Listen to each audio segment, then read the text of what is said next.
ভিক্ষুক রাস্তা দিয়া যায় আর জমিদারের পুত্রবধূও যায়। একজন সামনের থেকে আসতেছে, একজন সামনের দিকে যাইতেছে। দুইজনের ক্রসিং এর সময় ভিক্ষুকের গায়ের কাদা জমিদারের পুত্রবধূর গায়ে লেগে গেছে। সে দুনিয়া আন্ধার করে ফেলছে, স্বামীকে ডাইকা নিয়ে আসছে, বলছে ভিক্ষুক আমার কাপড় নষ্ট করে দিছে। সে শুধু ভিক্ষুক ছিল না, বৃদ্ধ ছিল। বৃদ্ধ ছিল না শুধু, জীর্ণ ছিল, শীর্ণ ছিল। শরীরে কাপড় ছিল না, ফাটা চিরা কাপড় ছিল। পায়ে জুতা ছিল না, পেটে ভাত ছিল না। জমিদারের পুত্র সইতে পারে নাই, যৌবনী শক্তি সয় তো সয় কি কইরা। তার স্ত্রীর গায়ে ভিক্ষুকের কাদা, বস সমগ্র শক্তিকে হাতে জমা করা, একত্র করা বৃদ্ধের গালে বসায়।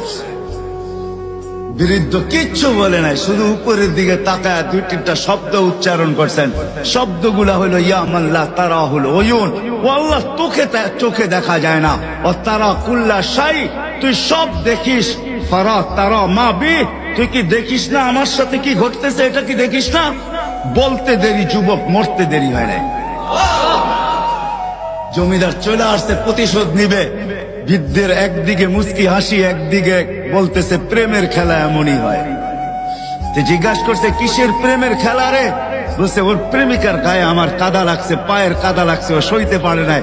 যৌবনী শক্তি দিয়ে আমার বৃদ্ধ গালে বসায় দিছে। আমাকেও একজন ভালোবাসে, সেও সইতে পারে না,